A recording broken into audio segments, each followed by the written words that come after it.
because you've got to hand it to the Victorian Liberals. They certainly know how to make themselves the issue, even in a state that's being run into the ground by the worst Labor government in the country. Their newly anointed leader, elected today unopposed, is the former Shadow Treasurer Jess Wilson, put into that job less than a month ago. Wilson shows plenty of promise. As my viewers would know, given her appearances here on the show, she's a strong performer. But as impressive as she is with a law and business background, Wilson has been in the Parliament less than one term. And so far, she's most stood out for being the only Liberal to support the Indigenous voice to the Parliament that, you know, Victorians rejected some 54% to 46%. Her challenge, and that of her fractious and faction-driven team, will be to unite, something they've not been capable of doing for a decade, and to unite not just around her as the new leader, but around a clear set of policies to fix this broken state. The state with the highest taxes, the highest debt, and the worst crime in the country. In the 12 months to June, the crime rate was up 13%, with almost 9,000 incidents per 100,000 people.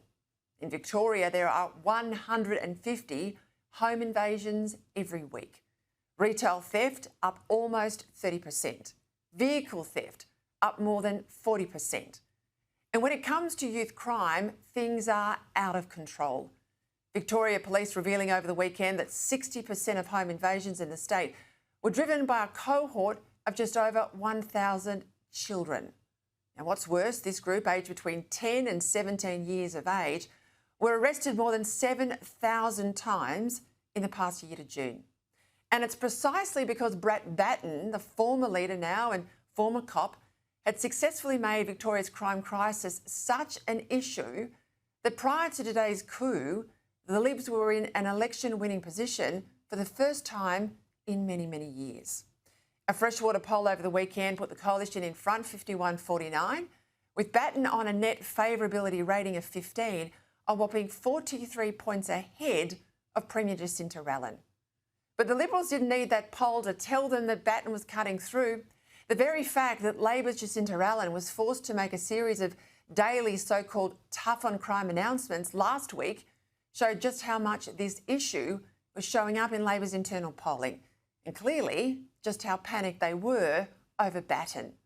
It even invigorated talk that the Labor caucus would roll the Premier and install a fresh face on the Labor side before the election that's now due in 12 months' time.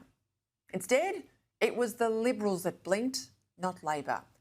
And because they did, because they were so worried that Labor's announcements had neutralised crime as an issue, they were worried that Batten, a one-trick pony, would not be able to pivot onto the other big issues facing the state. Now, I think that assessment, that Labor in just 1 week has neutralised crime, I think that assessment's a big mistake, because it will take more than a week of empty announcements to change the view of people in this state on crime. Now, fair enough. As I've said here often enough, the Victorian Liberals needed to have more to say on the economy, the state's crippling debt and issues like infrastructure. But that's as much the fault of Batten's lazy colleagues as much as him. It's part of the reason the former Shadow Treasurer James Newbury was dumped last month and replaced with Wilson. For too long, the Victorian Liberals have had a messiah complex, expecting that just changing the leader will somehow save them when they have not done the work to get elected to government. For too long, they've campaigned only in old-style Liberal areas. They've not done enough to reach out to the aspirational working class and migrants. They have pre-selected lacklustre, weak candidates. People from the inside of politics have struggled to run a professional, well-funded campaigning machine. And for too long, they've failed to learn the lessons of their defeats, instead preferring to blame anyone and everything rather than their own lack of effort. In short, they had become so comfortable in opposition that they had forgotten what it's like to win an election. Even after locking Victorians down, the longest and hardest of any other government on the planet, voters in this state still re-elected the COVID despot Daniel Andrews rather than put the Liberals in charge. Indeed, it was worse than that, with then leader Matthew Guy actually going backwards, making the task at next year's state election that much harder than it ought to be. So more than throwing a new face into the top job today, every Victorian Liberal MP must also commit to pulling their weight in a campaign year, or they'll end up consigning Jess Wilson to the scrap heap. Because if she loses, today's move will be seen as a massive tactical blunder, and they will have just burnt off the one young standout talent they had. And then where will they be? For the people of Victoria's sake, we have to hope that Jess Wilson succeeds, because Victoria's broken. It is a joke, and it cannot go on like this. But in the end, it's not the face and the name of the leader that counts, it's the policies that the leader will implement to make Victoria a better place to live, to work and invest, and that's what people will vote on. So let's see what she comes up with. Perhaps a public service hiring freeze, ending public service work from home on demand, a commitment to no new taxes and charges, lifting the payroll tax threshold, ending the tax on holiday homes and vacant blocks of land, keeping the commitment to abolish the fire services levy. All of this would be a good place to start.